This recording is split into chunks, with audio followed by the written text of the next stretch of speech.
Shalom, bendiciones, bendiciones a cada uno de los que se conectan. Estamos como siempre contentos de que estén nuevamente con nosotros en este espacio de estudio en el cual nos hemos dado la tarea de estudiar las leyes alrededor de los mandamientos para comprender un poquito más lo que estudiamos dentro de la escritura. Estamos estudiando el libro número 7 que tiene que ver con los regalos a los pobres, los diezmos, las ofrendas, a muchos de esos temas que estamos descubriendo que realmente, si tenemos una idea de lo que era un diezmo, lo que era una ofrenda, pues yo creo que estamos redescubriendo un poquito más allá dentro de lo que es el entendimiento bíblico. Vamos a continuar esta semana con las leyes de la terumá, que son las leyes de la ofrenda. Así es que déjenme llevarlo por aquí. Antes déjeme hacer algo por aquí que nuevamente me está fallando la cámara, pero ahí regresamos. Ok, entonces vamos a ver por aquí. Leyes de Terumá. Déjame ver. Esa no era. Ok.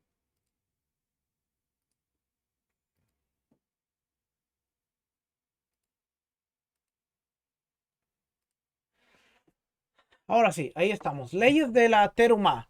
Y dice tributo agrícola en favor del sacerdocio. Ahora, bien interesante porque empezamos viendo aquí que la terumá o la ofrenda, lo que se refiere aquí a esta terumá, ofrenda, tiene que ver con el sacerdocio únicamente. Lo que vamos a estudiar el día de hoy es acerca de la ofrenda que se daba en honor al sacerdote. Acuérdense que la semana pasada vimos la esquina para los pobres, después la terumá que era para el sacerdote, después el diezmo y después el siguiente diezmo que era para el levita. Y dentro de lo que era el diezmo de levita, ellos sacaban el diezmo del diezmo para dárselo al sacerdote. Pero hoy vamos a considerar acerca de lo que es las leyes de terumá. Y dice aquí, tributo agrícola en favor del sacerdocio. Incluye 8 preceptos, 8 mandamientos, 2 mandamientos positivos y 6 mandamientos negativos. 1. Separar la gran terumá, terumá gedolá. 2. Separar la terumá del diezmo. Y no, 3. No transponer el orden de separación de terumá y diezmo, sino separarlo según su orden correspondiente. Primero era la terumá gedolá, la terumá grande para el sacerdote. Después era la terumá del diezmo. Se tenía que sacar otra terumá. Dice 4. Que la persona ajena al sacerdocio no ingiera terumá. Nadie que no fuera parte del sacerdocio podía comer de esta ofrenda terumá. 5. Que ni siquiera quien viva con el sacerdote o su empleado ingiera terumá. 6. Que el incircunciso no ingiera terumá. 7. Que el sacerdote impuro no ingiera terumá. 8. Que jalalá, mujer producto de una relación entre un sacerdote y una mujer prohibida para él, no ingiera terumá, las partes destinadas a los sacerdotes de los animales consagrados como ofrendas. Entonces vamos a darnos cuenta que nos va a hablar de lo que es la terumá, la ofrenda, pero también nos va a hablar de los requerimientos. ¿Quiénes podían comer estas ofrendas? Ahora, con esto vamos a ver uno de los pasajes más polémicos que puede haber dentro de la escritura y la gente cuando viene a raíces hebreas, cuando viene a ver la Biblia, es uno de los versículos que más saca la gente para decir, bueno, si Dios es tan justo, ¿por qué ocurrió esto? Pero hoy vamos a darle un entendimiento un poquito diferente a ese versículo. Tenemos que entender esto para poder entender ese versículo también. Así que empezamos. Capítulo 1. Por la ley de la Torá, las terumot, las ofrendas y los diezmos, oiga bien, porque aquí nuevamente nos lo vuelve a repetir este capítulo, dice, por ley de la Torá, las terumot, las ofrendas y los diezmos solo rigen en la tierra de Israel, ya sea durante la existencia del gran templo o no. Y los profetas establecieron que también se observe en Babilonia, ya que está cerca de la tierra de Israel, y ahí la mayoría de los israelitas van y vuelven. Y los primeros sabios instituyeron que se observen en tierra, en Egipto, en Amón y Moab, porque están alrededor de la tierra de Israel. Estamos viendo que esta ofrenda, como dice aquí, ofrenda, la terumá gedolá, la ofrenda grande, y los diezmos solamente se observan en la tierra de Israel. Aquí nos dice que la ofrenda, ya sea haya templo o no haya templo, se observan solamente dentro de la tierra de Israel. Más adelante se agregó Babilonia, que está cerca de la tierra de Israel, Egipto, Amón, Moab, porque están cerca de la tierra de Israel. Pero de ahí en fuera, siempre vamos a encontrar que dice el diezmo, la ofrenda, solo se puede observar en la tierra de Israel porque es algo que implica los espacios sagrados y tiene que ver con el sacerdocio, tiene que ver con el templo. Aunque haya templo o no haya templo, se puede observar, pero únicamente a los sacerdotes, que son los hijos de Aarón.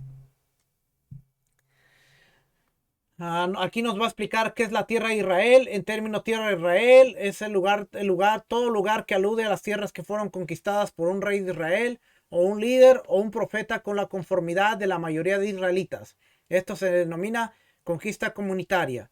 Y después dice el 3, las tierras que el rey David conquistó fuera de Canaán, como Aram, Naraim, Aram, Sobá, Ahlab y similares, a pesar de que se trata de un rey de Israel y que había actuado de conformidad con la directiva del Sanedrín, el gran tribunal, no es como la tierra de Israel en todos los sentidos, ni como las diásporas en todos los sentidos, como Babilonia y Egipto. Más bien dejaron de considerarse tierra de Israel, pero no alcanzaron a ser como la tierra de Israel.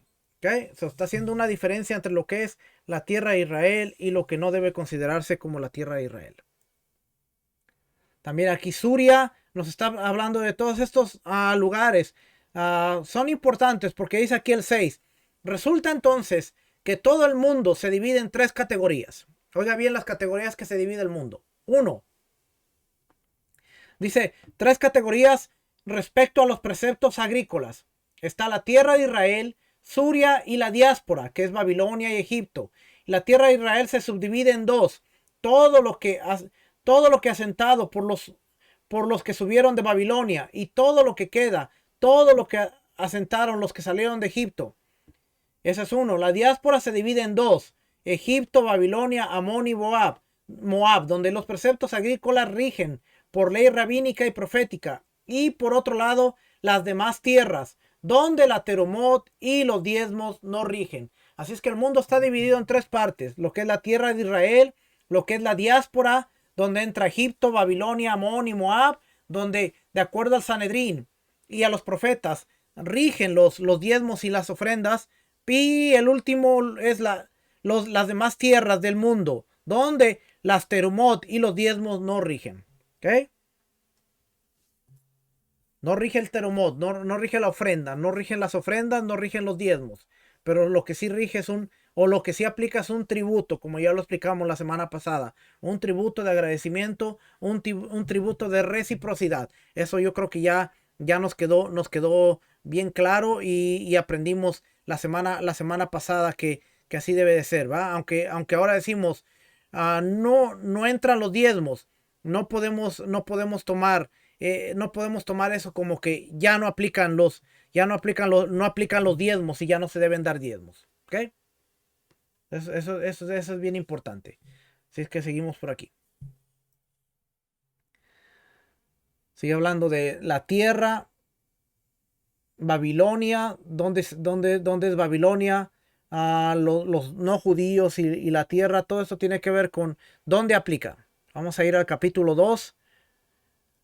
Bueno, antes de acabar el capítulo 1, versículo Mishnah 26, dice, la terumá en la actualidad, incluso en un lugar en que se asentaron los que subieron de Babilonia, incluso en la época de Ezra, no es de índole bíblica, sino rabínica, ya que la única terumá de índole bíblica es en la que la tierra de Israel, y cuando todos los israelitas estén ahí, como expone, cuando vengan, Levítico 25:2, es decir, todos ustedes vayan, como en el momento de la primera herencia, y cómo regresarán en la tercera herencia, y no como fue en el momento de la segunda herencia, en la época de Ezra, que fue parcial. Y es por eso que no estaban obligados por índole rabínica.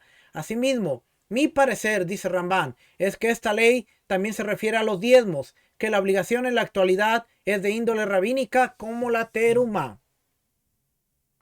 ¿Por qué dice eso? Porque él está diciendo, él está diciendo que en la primera entrega, cuando ellos suben de Egipto, conquistan la tierra, todo Israel estaba ahí. Por lo tanto, cuando ellos venían, traían sus ofrendas, sus diezmos, sus primicias, todo Israel estaba ahí. Después entra Saúl como rey, entra David como rey, entra Salomón como rey, y todos ellos estaban como un solo pueblo. Cuando ellos se dividen en dos reinos, entonces ya no era un solo pueblo, sino que ahora estaban divididos, van a la dispersión, pero cuando ellos regresan con Esdras en la segunda herencia, cuando vuelven a recibir la tierra, no estaban completos. Eso es parte de la restauración, que aunque hoy sigue estando el pueblo judío, la casa de Judá, la casa de Leví, la casa de Benjamín y algunas otras tribus que regresaron, no están todas las tribus completas. Por lo tanto, esto va a regir nuevamente cuando todo Israel, completos todos, las 12 tribus, venga nuevamente. Está el templo, está el sacerdocio. Entonces van a volver a regir las leyes, a la ley de terumá, de ofrenda y de diezmo bíblica. Lo que hoy se está haciendo es algo del Sanedrín, pero que no viene en sí como lo que decía la Biblia, sino es la interpretación que le dio el Sanedrín para que se pudiera de alguna forma cumplir, aún en la diáspora, aún en los lugares donde la gente estuviera. Pero la bíblica es cuando Israel está, todas las tribus en la tierra, cosechan de la tierra y pueden traer los frutos de la tierra. Capítulo 2 dice, todo alimento humano que es conservado por sus dueños y que crece de la tierra está sujeto a la terumá, la ofrenda, y es un precepto positivo separar de ello una porción para el Cohen, como expone, deberás entregarle también los primeros frutos de tu cereal, de tu vino y de tu aceite. Deuteronomio 18:4, de lo cual se aprende, así como el cereal, el vino y el aceite son alimentos para el humano y crece de la tierra y tiene dueños, como expone tu cereal, también todo lo similar está sujeto a la terumá y a los diezmos. Deuteronomio 18:4. Vamos a ver qué dice Deuteronomio 18:4 en el Tariach Misbot. Vamos a leer esa partecita aquí en el Tariach Misbot. Deuteronomio 18:4. Vamos a ver. Está aquí. Números.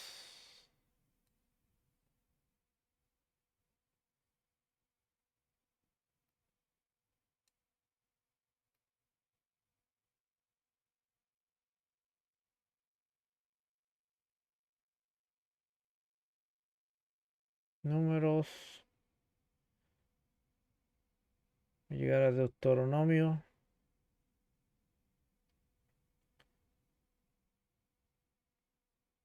En 16. Por aquí estamos.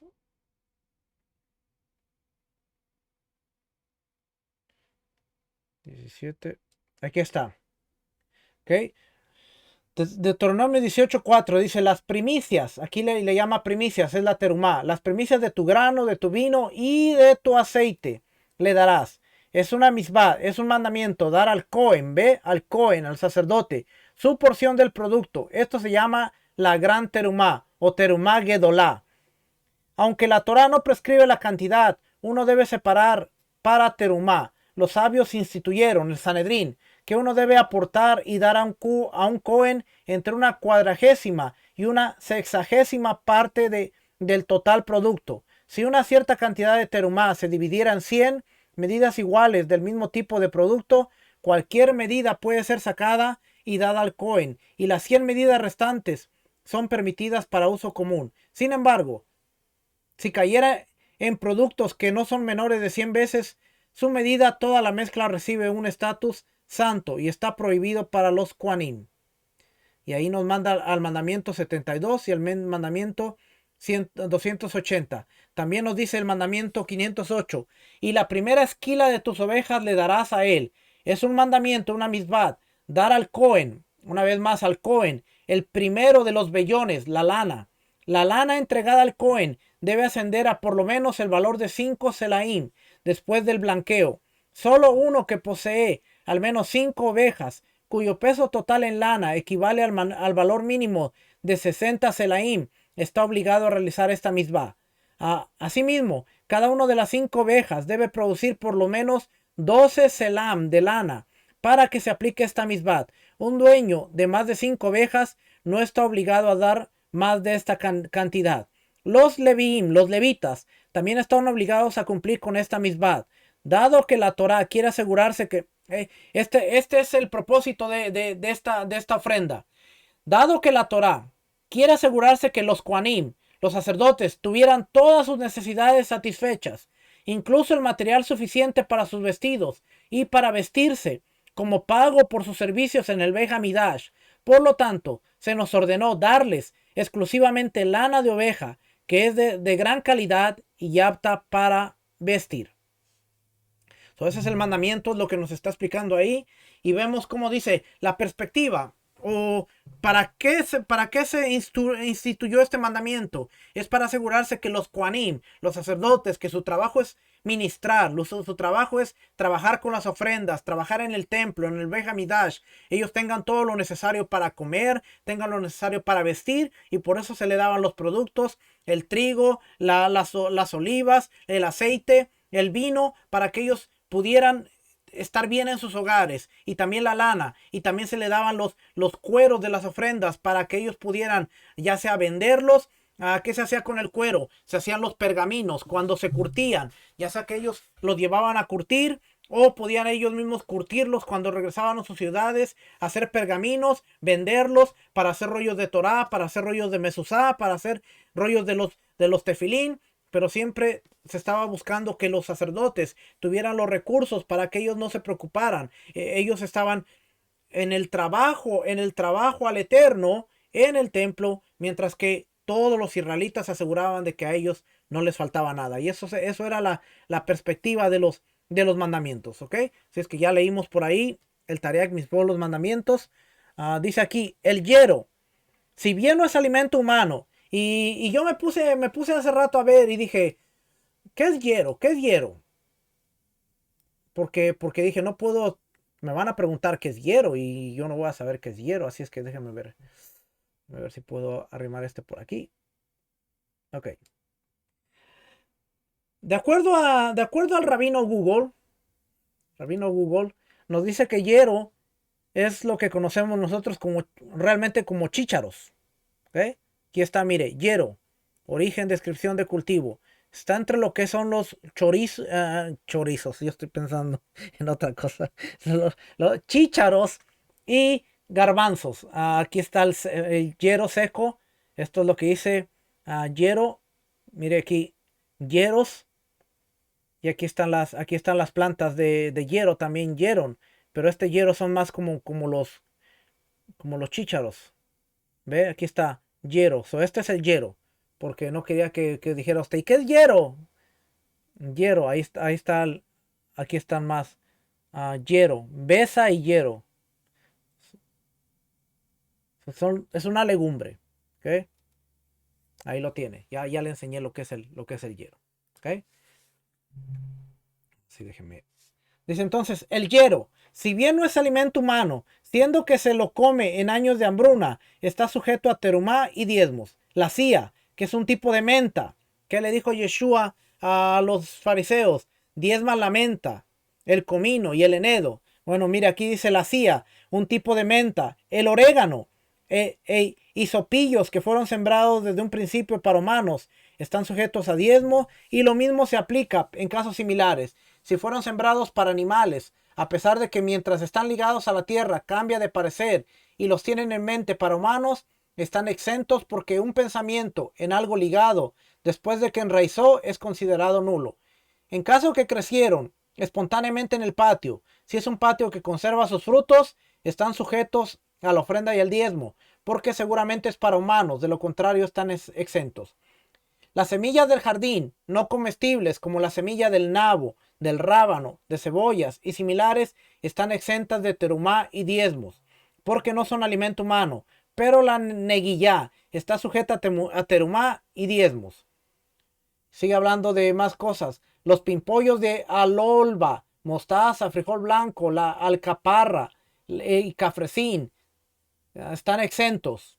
El cilantro, cilantro sembrado para producir semillas, su verdura está exenta de la terumá y del diezmo. 6. Las verduras, a pesar de que constituyen alimento humano, solo están sujetas a diezmo por institución rabínica, porque está dicho sobre el diezmo, el producto de tu cosecha, de acuerdo a Deuteronomio 14:22, es decir, cosechas y similares, pero a las verduras no se les considera cosechas. Asimismo, mi parecer es, siempre que leemos mi parecer, acuérdese, es Ramban el que está hablando. Mi parecer es que lo mismo se aplica a la terumá, porque está dicho sobre la misma, tu cereal, tu vino y tu aceite, lo que incluye a todo lo que sea parecido a estos, pero la terumá de la verdura es de índole rabínica como el diezmo.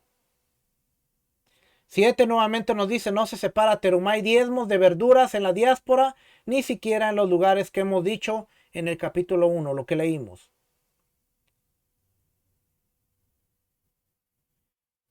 Aquí nos sigue hablando de más cosas, por ejemplo, el ajo, la cebolla, el frijol, las lentejas egipcias, todo eso no aplicaba en lo que era la terumá.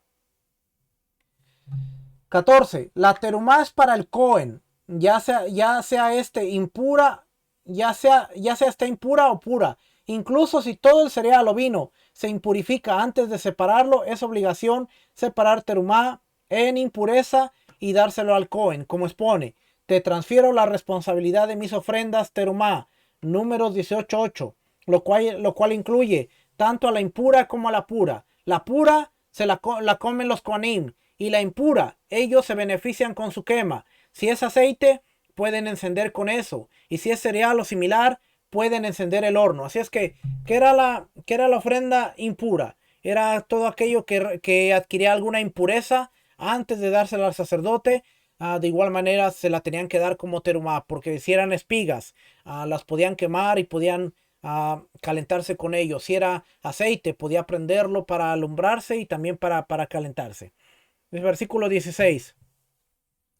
Todo el que separa la terumá grande o terumá maser debe bendecir antes de separarlo, tal como se bendice por todos los preceptos, como hemos explicado en las leyes de las bendiciones. Si no ha visto ese video, vaya al canal de YouTube y busque leyes de las bendiciones y ahí lo va a encontrar y va a ver de qué estamos hablando. Capítulo 3. La terumá grande no tiene una medida establecida por la Torá, la terumá gedolá, como expone los primeros frutos de tu cereal, es decir, lo que sea incluso un grano de trigo, exime a todo el montículo. A priori no hay que separar sino la medida establecida por los sabios. En la actualidad que se debe quemar por la impureza, se debe separar a priori una medida ínfima. ¿Y cuál es la medida establecida por los sabios? La medida generosa es de 1 de 40. La medida intermedia 1 de 50. Y la medida mezquina o del que le cuesta dar es 1 de 60. Y no se debe dar, no debe ser menos de 1 de 60. Es que ve, había 3 medidas. El generoso daba un sesentavo de lo que tenía. El intermedio daba un cincuentavo y al que le costaba dar, pues daba lo mínimo, que era un cuarentavo, con la cuarentava parte de la cosecha. 4. No se separa esta temurá. Oiga bien, interesante, porque dice, no se separa esta terumá ni midiendo, ni pesando, ni contando. No se podía medir, ni pesar, ni contar, porque no fue dicho ninguna medida en la Torá. Más bien, estima y separa lo que le parece que es 1 de 50. Pero se separa terumá de productos ya medidos, pesados o contados. Y no se debe separar la terumá en una canasta o cuya medida es conocida, llenándolas completamente. Pero se puede usar llenando hasta la mitad o un tercio. No se debe separar terumá con la mitad de un sea, porque eso mismo es una medida. No se podía contar, pero más o menos tú podías decir, bueno, yo estimo que esta es la cantidad de 1 en 50, o 1 en 40, o 1 en 60. Claro, el producto ya estaba contado, ya sabías cuánto tenías en tu cosecha. De ahí solamente tenías que tomar una parte que era para el sacerdote sin contar. No se tenía que contar esta cantidad. Dice el 12. El precepto de terumá maser. Esta es la que Leví separa. El precepto de terumá maser es que Leví separa un diezmo del diezmo recibido de los israelitas. El diezmo del diezmo. Como expone, cuando tomen de los israelitas Números 18-26. El israelita puede separarlo y dárselo al Cohen y después darle el diezmo a Leví. Si un israelita separa el primer diezmo de espigas antes de trillado y separa la terumá grande y se lo da al Leví, el Leví no está obligado a separar la terumá grande después de la trilla, sino solamente terumá maser. Pero si el israelita lo trilló y separó el diezmo de los granos de cereal antes de separar la terumá grande y se lo da al Leví, el Leví está obligado a separar de esta terumá de esta la terumá grande y la terumá maser, siendo que se volvió cereal. Está sujeto a la terumá grande, como expone los primeros frutos de tu cosecha. Esto ya tiene que ver cómo se daba. Si daba las gavillas, entonces el levita no tenía que dar la terumá maser, la terumá gedolá, la terumá grande. Pero si el israelita lo trillaba y le daba cereal, le daba el grano, entonces el levita tenía que separar la terumá gedolá y la terumá, el diezmo de diezmo. Por acá hay una foto. Déjenme ver, este es el libro 7. Por acá hay una foto. Estas están al final.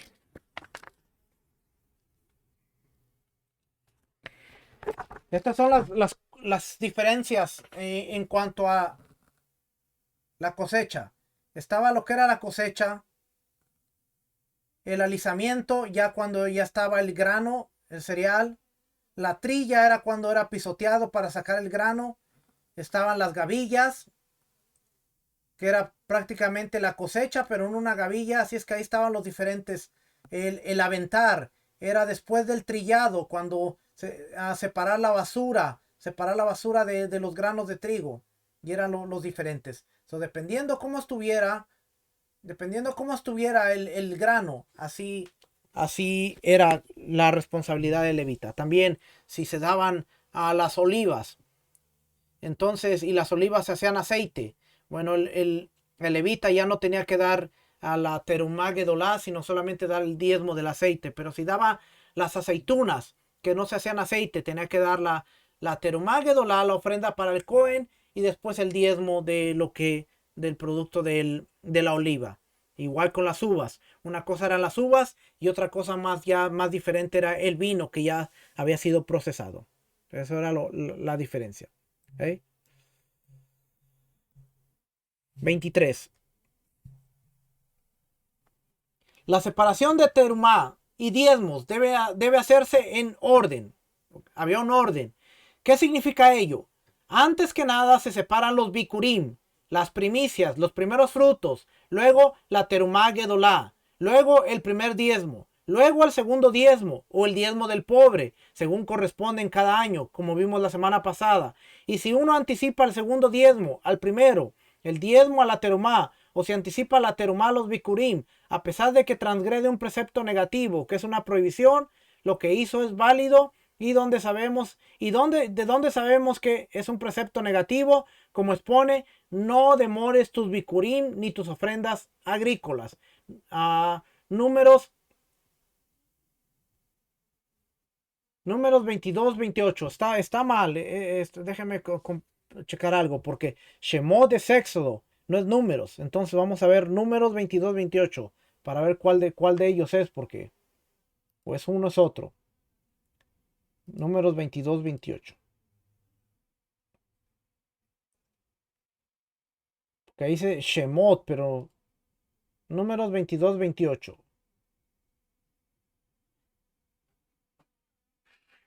Entonces, no, ese no es. Entonces es Éxodo 22-28.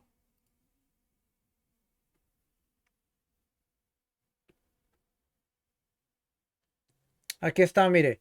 No demorarás las primicias de tu cosecha ni de tu lagar. El vino. Ve, primicias de tu cosecha ni de tu lagar.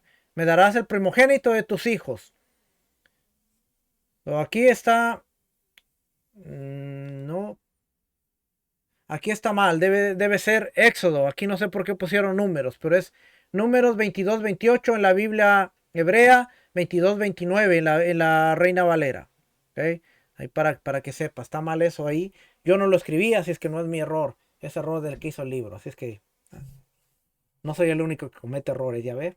Es decir, no postergues lo que debe ser anticipado. No se aplica la pena de azotes por esta prohibición.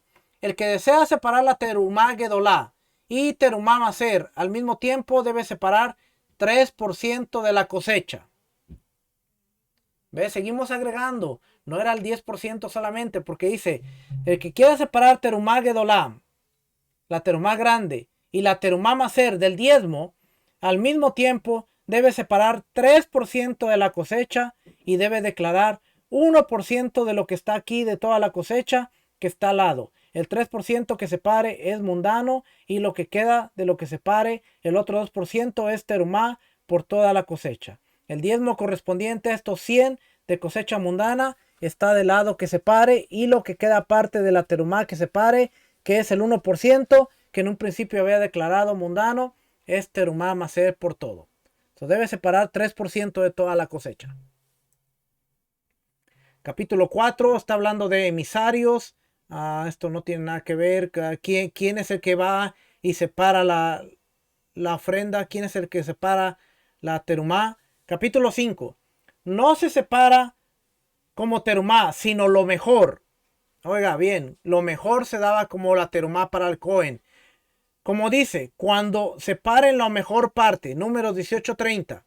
Y si no hay ahí un Cohen para darle la terumá, se separa de lo que se conserva más tiempo, a pesar de que hay mejor de ello que no se conserva. ¿Qué significa ello? Se separa terumá de higos frescos por higos secos. Y en un lugar donde no hay Cohen, se separa terumá de los higos secos por los frescos. Y si se suelen convertir los higos frescos en secos, se separa de los higos frescos por los secos. Incluso en un lugar donde no hay Cohen, pero en un lugar donde hay Cohen, no se separan de los higos secos por los frescos, ni siquiera en un lugar donde suelen convertir los higos frescos en secos. ¿Por qué? Porque los higos secos se podían transportar al lugar donde hubiera un Cohen. Los frescos se echaban a perder. Así es que el lugar donde hubiera un Cohen presente, pues se le entregaban a él ahí mismo. Pero si había que viajar, entonces en lugar de cosechar los higos frescos, se tomaban de los secos para poder traerle ofrenda al Cohen.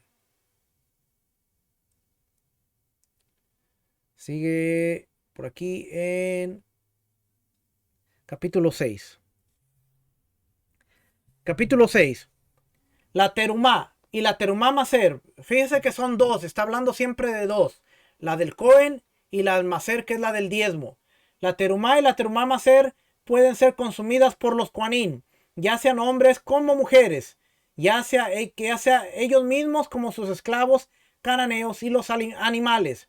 Como expone, cuando el Cohen compra un esclavo con su dinero. Levítico 22:11, un esclavo Cohen que se escapa, así como la esposa rebelde de un Cohen, pueden consumirlas. La terumá de índole rabínica, solo un Cohen noble puede consumirla, pero los Kohanim, por presunción, como todos los Kohanim en la actualidad, pueden consumir solo terumá de índole rabínica. Una terumá pura, ya sea terumá gedolá, como terumá maser, ya sea de índole rabínica o índole bíblica o rabínica, solo se entrega a un Cohen. Y oiga bien lo que dice aquí.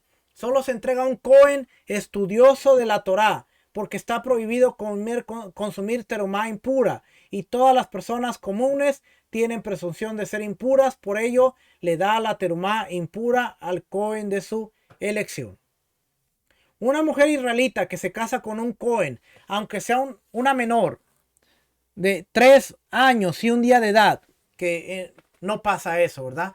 No se casa una menor a esa edad, pero a veces el entendimiento rabínico ortodoxo en muchas áreas podemos ver que cuando habla de casamiento de menores de 3 años, ese era el entendimiento que realmente nunca pasó. Nunca sucedió que una persona mayor se casara con una menor de 3 años, como sí sucede en algunas otras partes del mundo, en donde las niñitas se están casando con hombres mayores. Pero dentro del judaísmo realmente no existe registro de que haya sucedido así. Pero dice aquí, puede comer terumá. Ahora va a pasar algo interesante aquí, porque fíjese lo que dice. Aquí, fíjese el 7. Aquí es donde vamos a explicar algo interesante.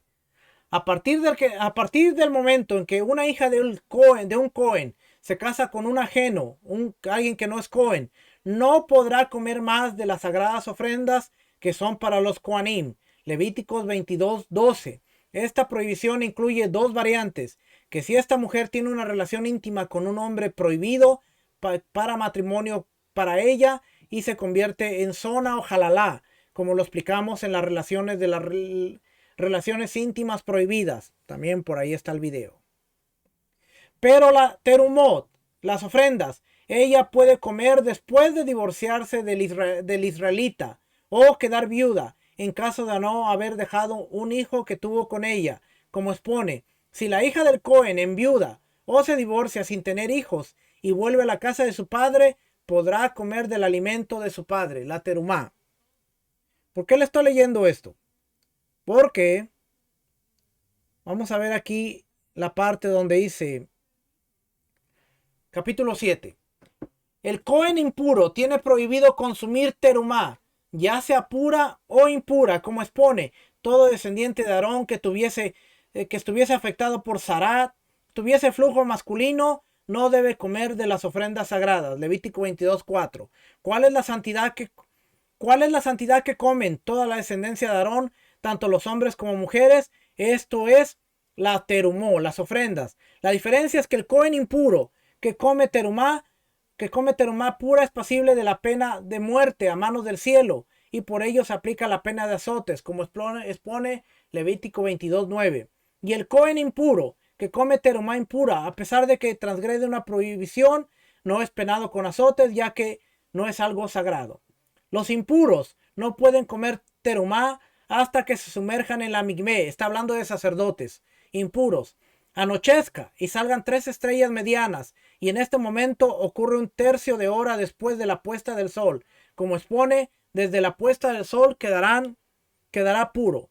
Levítico 22:7. Hasta que se limpie el cielo de luz, y después podrá comer de las santidades, las ofrendas.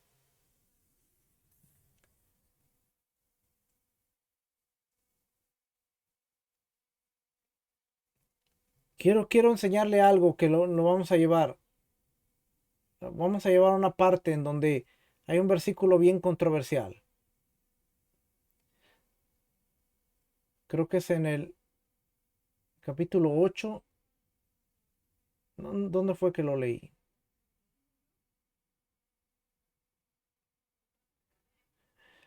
La esposa de un Cohen puede comer terumá hasta que llegue el get a su mano, la carta de divorcio, o a la mano de quien ella designó como su emisario para recibirlo. Toda mujer que es dudosamente divorciada no debe comer terumá. Cuando la mujer designa un emisario para recibir el get por ella, divorcio, tiene prohibido comer terumá inmediatamente. Fíjese lo que dice aquí.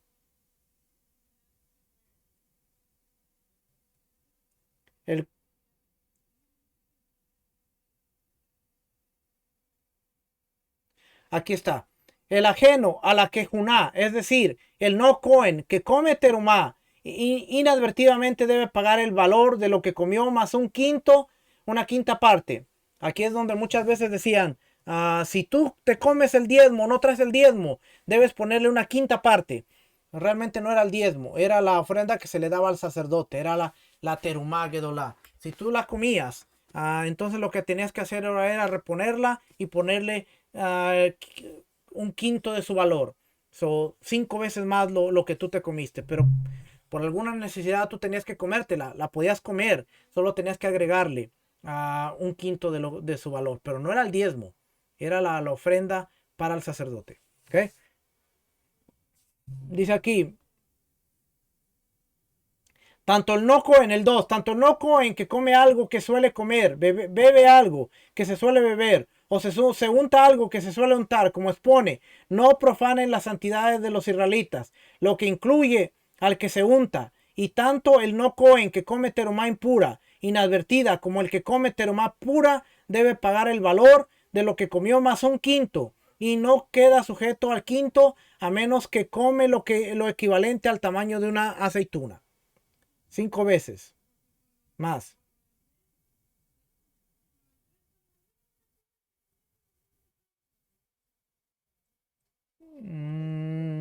Ujú.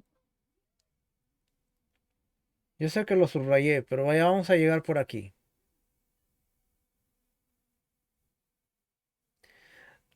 11. La terumá se puede comer y beber y untar, porque untar es considerado como beber, como expone, como aguas en sus entrañas, como aceite en sus huesos, o era parte del aceite, se podía untar.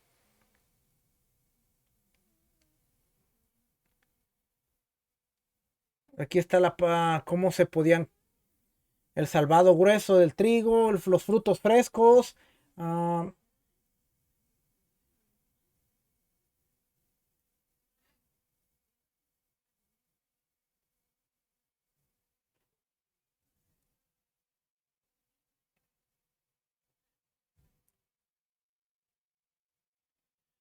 Capítulo 12 no, tampoco es el capítulo 12. Creo que ya es al final, ya.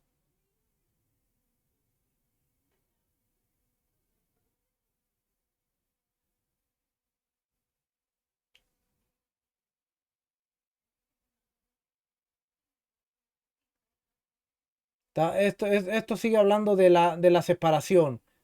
Cómo se separaba la ofrenda y si se revolvía, qué se tenía que hacer con lo que se revolvía. Dice aquí, todo el que come terumá debe recitar primero la bendición del alimento y después bendice, que nos santificó que nos santificó con la santidad de Aarón y nos ordenó comer terumá. Y así hemos recibido por la tradición y los vimos bendecir, incluso sobre la jala de la diáspora, pues incluso las santidades de afuera de los límites de Jerusalén se considera servicio, como expone, les entregué el servicio sacerdotal como regalo. Número 18.7. Y ese es el final. Pero estoy buscando la parte en donde dice que el Cohen no podía purificar la terumá. Y ahí es donde voy a entrar en una parte en donde mucha gente dice, pero ¿por qué en la Torah ocurre esto? Ya lo voy a encontrar por aquí, mire. Ahorita lo encuentro.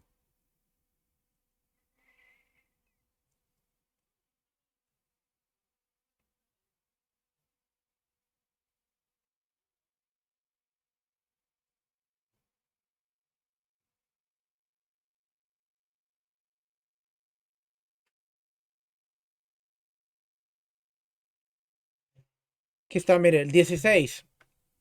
Dice, en caso que la hija de un israelita come terumá y después se casa con un cohen, se había comido una terumá que ningún cohen había adquirido todavía, restituye el capital más un quinto para ella misma. Y se había comido una terumá ya adquirida por un cohen, restituye el capital a sus dueños y el quinto para ella misma, por todo lo que le restituye el capital, y un quinto para dar al capital del dueño original, y el quinto se lo puede dar al cohen de su elección.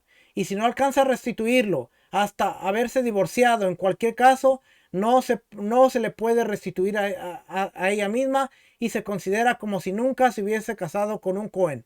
Todo el que coma terumá, ya sean advertidamente o adrede, no debe restituirlos, sino de frutos mundanos ya reparados, es decir, de los que ya se separaron de los terumot y diezmos. Esa es una parte, ¿ok? De lo que le quería enseñar. La otra parte es cuando una persona no podía comer.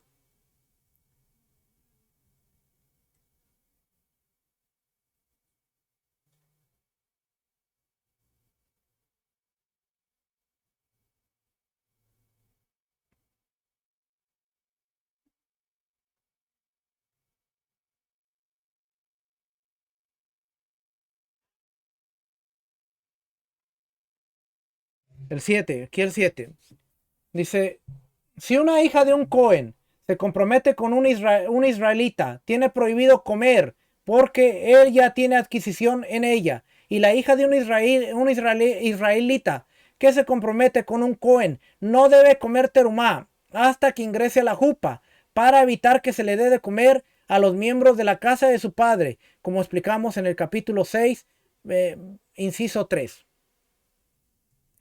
So, vamos a ver al capítulo 6, inciso 3. Porque le estoy diciendo todo esto porque vamos a llegar a un.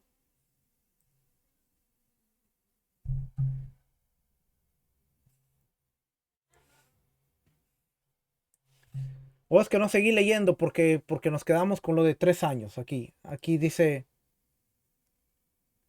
por ley de la Torá, podría comer desde que se compromete. ¿Por qué entonces ya es considerado su mujer? Pero los sabios prohibieron que consuma hasta que ingrese a la jupa, no sea que le dé comer terumá a su padre y hermanos, ya que mientras esté comprometida permanece en la casa de su padre. Aquí hay un problema porque la terumá, la ofrenda, era para el sacerdote, ¿verdad? Entonces, si el sacerdote se comprometía con una israelita, una mujer de un israelita, la mujer no podía comer de esta ofrenda hasta que se casara y viniera a vivir con el sacerdote. Pero aquí tenemos un problema, porque cuando no entendemos esto, vamos a llegar a la parte donde nos vamos a encontrar con un versículo bien controversial que yo sé que muchos de ustedes han escuchado. Esdras capítulo 10. Fíjense lo que nos dice aquí. Porque esto tiene que ver con terumá, tiene que ver con ofrendas, tiene que ver con diezmos. Fíjense lo que dice. Mientras oraba, capítulo 10 de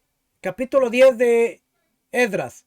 Mientras oraba Esdras y hacía confesión, llorando y postrándose delante de la casa de Dios, se juntó a él una muy grande multitud de Israel, hombres, mujeres y niños, y lloraba a el pueblo amargamente. Entonces respondió Secanías, hijo de Geliel, de los hijos de Elam, y dijo a Esdras, nosotros hemos pecado contra nuestro Dios, pues tomamos mujeres extranjeras de los pueblos de la tierra. Mas, a pesar de esto, aún hay esperanza para Israel. Ahora pues, hagamos pacto con nuestro Dios, que despediremos a todas las mujeres y los nacidos de ellas, según el consejo de mi Señor y de los que temen el mandamiento de nuestro Dios, y hágase conforme a la ley. Este versículo es bien controversial porque decimos, la gente dice, bueno, si la ley de Dios, ¿por qué ahora está diciendo que se tenían que divorciar, tenían que dejar a las esposas que habían traído de Babilonia, de la dispersión? Porque no estamos entendiendo el concepto de, aparte de que quebrantaron el mandamiento, el concepto de la santidad de las ofrendas. Imagínese, el sacerdote iba a vivir del servicio, de su servicio. Iba a tener la carne del servicio en el tabernáculo, la lana, los diezmos, las ofrendas, pero la esposa era de otra nación, los hijos eran de otra nación y por lo tanto ahora, bajo la santidad de la terumá, no podían comer de ello. Entonces, ¿de qué iba a alimentar el sacerdote a su familia? Número uno, quebrantaron el mandamiento, se casaron con mujeres que no se tenían que casar. Y ahora, número dos, en su asignación, en su trabajo, basado en ello, no iban a poder mantener su familia. Porque lo que ellos tenían un estatus de santidad elevado. Y ahora, su esposa, sus hijos, no podían comer de ello. ¿De dónde aprendemos esto? Bueno, esto lo aprendemos de versículos como por ejemplo, si nosotros vamos a explorar algunos versículos. Por ejemplo, Éxodo 34:16. Guarda lo que yo te mando.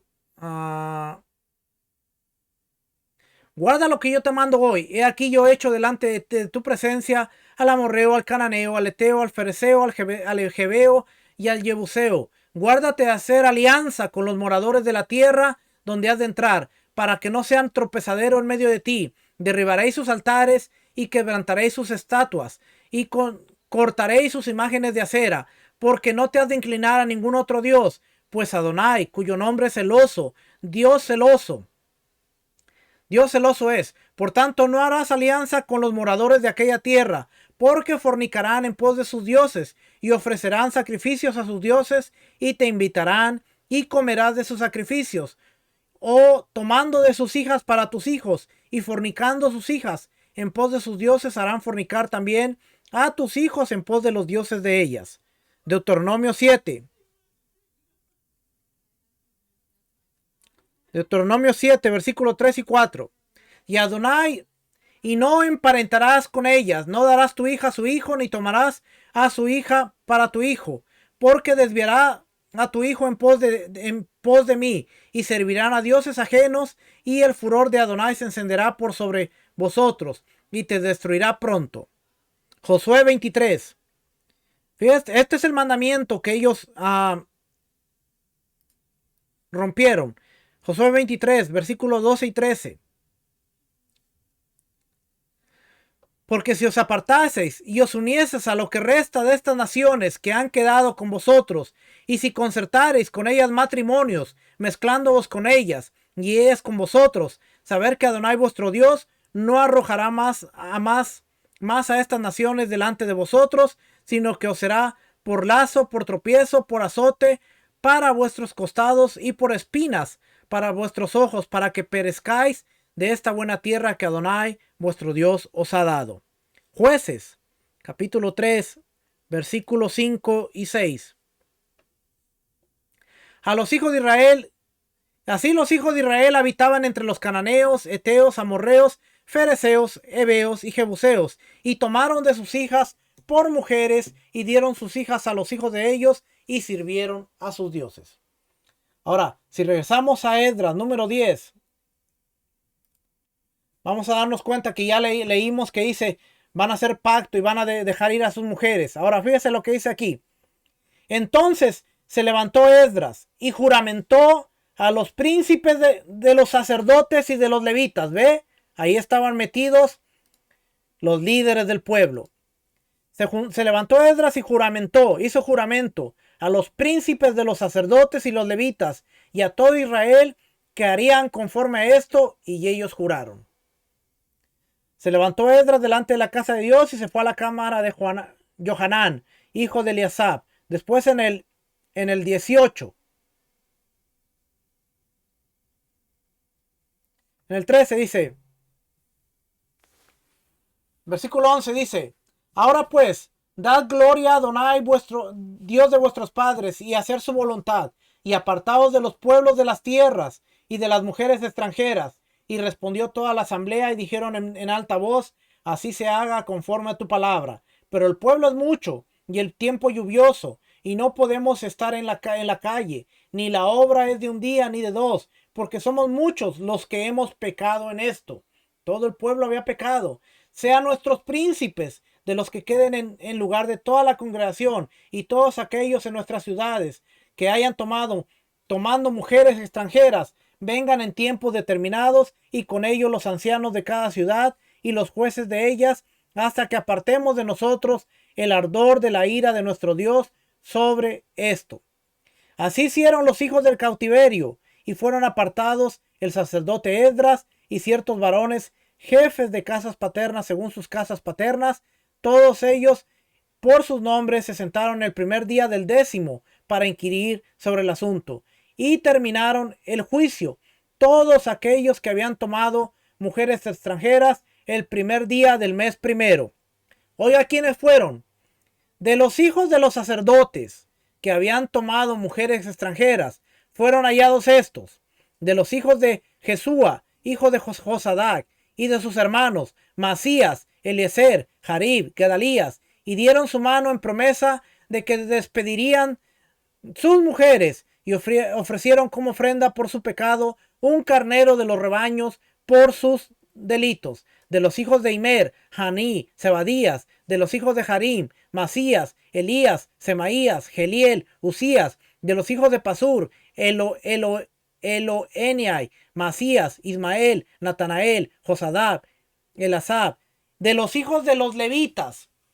Oiga bien, porque nos está citando familia de los príncipes, que se suponía tenían que guardar la santidad. Ahora el altar era restituido, las ofrendas se iban a traer. Había un problema porque ellos no podían llevar este alimento a su casa, no podían impurificarlo. Así es que de los hijos de los levitas, Josadab, Simea, Kelaía, Petaías, Judá, Elicer, de los cantores, Eliasab, y de los porteros, Salum, Telem y Uri, asimismo de Israel, de los hijos de los paros. Y aquí viene todo el pueblo de Israel. Nos está diciendo toda la lista. Mire la gran lista. Todos estos habían tomado mujeres extranjeras y había mujeres de ellos que habían dado a luz hijos. ¿Cuál es el problema con este versículo? Cuando no entendemos las leyes de la terumá, la santidad y lo que conllevaba, decimos, no, pero mira cómo Dios le está diciendo, hey, deshazte de tu mujer, déjala ir a mujeres con hijos, porque los sacerdotes se suponía que no se tenían que contaminar, no se tenían que casar con mujeres extranjeras, porque la mujer no podía participar de la terumá. Al ser restituido el altar, al ser restituidas las ofrendas y al ser la única fuente de ingreso del sacerdote, Dios dice, ¿qué es mejor, dejarla ir o verlos morir de hambre? Porque no los puedes alimentar de mi alimento, no pueden comer de ello. Y ese es el problema que se está dando en Esdras. No es de que ahora los judíos estaban echando fuera a todos los extranjeros, se estaban despidiendo de las mujeres. Tenía que ver más con un estatus de santidad, porque vimos la terumá gedolá, que era la ofrenda del sacerdote, y la terumá maser, que era el diezmo de diezmos, que era del sacerdote. Solamente podía comerlo aquella persona que estaba pura dentro de la familia sacerdotal. Por eso el sacerdote no se podía casar con una viuda, no se podía casar con cualquier mujer del pueblo de Israel, tenía que ser una virgen. Ese era el requisito para los sacerdotes. Pero Nehemías los vemos que se casaron, fueron a Babilonia, se casaron, donde ellos fueron, se casaron, y entonces ahora el Eterno viene y a través de Esdras le dice, se tienen que despedir de sus mujeres porque no pueden participar. Y si usted ve casos como Nehemías, si usted ve Esdras, si usted ve Malaquías aún, si usted ve Oseas, usted va a ver lo fuerte que le está hablando Dios al sacerdocio en el tiempo de la restauración de Esdras, porque el sacerdocio tenía que ser ejemplo y no lo fue. Por eso cuando nosotros vemos aquí, fíjese, por eso precisamente cuando nosotros vemos el contexto del Malaquías, el capítulo del diezmo, nos vamos a encontrar que nos dice, está hablando el amor por Jacob, pero inmediatamente después del amor a Jacob empieza en el capítulo 1 versículo 6, el hijo honra al padre y el siervo a su señor. Si pues soy su padre, ¿dónde está mi honra? Y si soy su señor, ¿dónde está mi temor? Dice Adonai de los ejércitos, vosotros, oh sacerdotes, que menospreciáis mi nombre y decís, ¿en qué hemos menospreciado tu nombre? En que ofrecéis sobre mi altar pan inmundo. Y dijiste, ¿en qué te hemos deshonrado? En que pensáis que la mesa de Adonai es despreciable.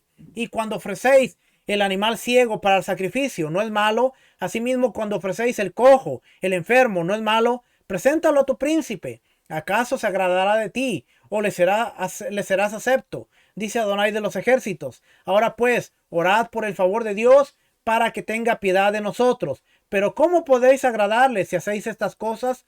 Dice Adonai de los ejércitos. ¿Quién también hay de vosotros que cierre las puertas o alumbre mi altar de balde? Yo no tengo complacencia en vosotros, dice Adonai de los ejércitos, ni de vuestra mano aceptaré ofrenda, porque desde donde nace el sol hasta donde se pone, es grande mi nombre entre las naciones, y en todo lugar se ofrece a mi nombre incienso y ofrenda limpia, porque grande es mi nombre entre las naciones, dice Adonai de los ejércitos. Y vosotros lo habéis profanado, cuando decís, inmunda es la mesa de Adonai, y cuando decís que su alimento es despreciable. ¿Por qué está hablando de esta forma? Tenemos que aprender. Habéis además dicho, oh, qué fastidio es esto, y me despreciáis, dice Adonai de los ejércitos, y trajiste lo hurtado, o cojo, o enfermo, o presentáis ofrenda. ¿Aceptaré yo eso de vuestra mano? Dice Adonai. Maldito el que engaña, el que teniendo machos en su rebaño, promete y sacrifica a Adonai lo dañado, porque yo soy gran rey, dice Adonai de los ejércitos, y mi nombre es temible entre las naciones. Después empieza a hacer reprensión de la infidelidad de Israel. Y vuelve en el capítulo 3 hablando de el pago de los diezmos, las ofrendas. Porque yo, Adonai, no cambio por esto, hijos de Jacob. No habéis sido consumidos desde los días de vuestros padres. Os habéis apartado de mis leyes y no las guardasteis. Volveos a mí y yo me volveré a vosotros, ha dicho Adonai de los ejércitos. Mas dijisteis, ¿en qué hemos de volvernos? ¿Robará el hombre a Dios? Pues vosotros me habéis robado. Y dijisteis, ¿en qué te hemos robado? En vuestros diezmos y ofrendas. Ofrendas, la palabra ofrenda es terumá. En vuestros diezmos, la palabra diezmo es en vuestro macer y terumá. Esas son las dos palabras realmente, macer y terumá, lo que hemos estado estudiando. Malditos sois con maldición, porque vosotros, la nación toda, me habéis robado. Traer el macer al alfolí, y hay alimento en mi casa, y probarme ahora en esto, dice Adonai de los ejércitos, si no, abriré las ventanas de los cielos y derramaré sobre vosotros bendición hasta que sobreabunde. Esto está conectado. Malaquías está conectado con Esdras y está conectado a cómo ellos estaban considerando el sistema de ofrenda de diezmo y cómo lo estaban despreciando. Cuando no entendemos este tipo de cosas, hermano, podemos malinterpretar los versículos, pero cuando los estudiamos, lo entendemos, ahora podemos entender perfectamente el contexto de Malaquías y podemos decir qué era lo que estaba pasando, qué era lo que estaba sucediendo. El sacerdocio se había corrompido, el sacerdocio estaba menospreciando la casa de Dios, las ofrendas, y también Dios está recriminando a Israel en cuanto al macer y la terumá, que solo podía darse en la tierra de Israel. Tenemos que seguir aprendiendo, porque la próxima semana en el libro 2, libro 7, vamos a leer, ya acabamos este libro, por cierto, eso fue el final de este libro, pero el libro 2 trata de leyes del diezmo. Vamos a hablar un poquito acerca de leyes del diezmo. Después, leyes del segundo diezmo y los frutos de los árboles.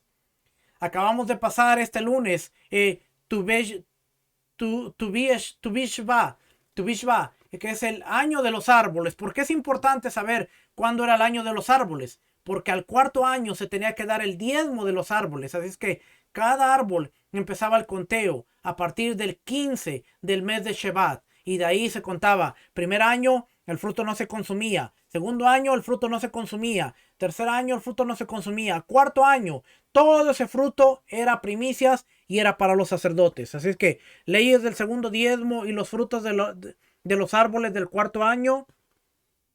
Leyes de los bikurim, ofrendas y otros obsequios. Y leyes de el año Shemitah y el año Yobel. Esto es lo que vamos a estudiar en este libro, que tiene que ver con ofrendas. Y el libro 8 ya tiene que ver con santidad. Ya vamos a entrar en otras cositas que tiene que ver con santidad. Pero yo espero, hermano, que estemos aprendiendo un poquito de lo que es todo esto de las ofrendas. Porque cuando entramos a este sistema, pensamos saberlo todo, pensamos conocerlo todo, pero realmente nos damos cuenta de que el sistema de macer, diezmos y terumots, ofrendas, cómo era bíblicamente y cómo se puede aplicar el día de hoy, está bien lejos de lo que nosotros creíamos saber. Y de eso se trata, aprender, ir aprendiendo poco a poco para ir creciendo, ir madurando y poder llegar a un entendimiento bíblico en el cual, digamos, sabemos cómo funcionaba la cosa, sabemos cómo se hacían las cosas, sabemos cómo podemos aplicar las cosas para el día de hoy. Y lo más importante de todo es que nadie va a poder manipularlo, como se hizo mucho tiempo en el sistema de creencia tradicional. Y usted va a poder vivir una vida financiera libre, porque entre más usted vea la bendición de Dios y entre más usted sea recíproco con Dios, más bendición va a haber sobre su casa y sobre su vida. Así es que, familia, espero que haya sido de bendición esta enseñanza. Nos veremos la próxima semana, misma hora, mismo canal. Shalom, bendiciones, shalom.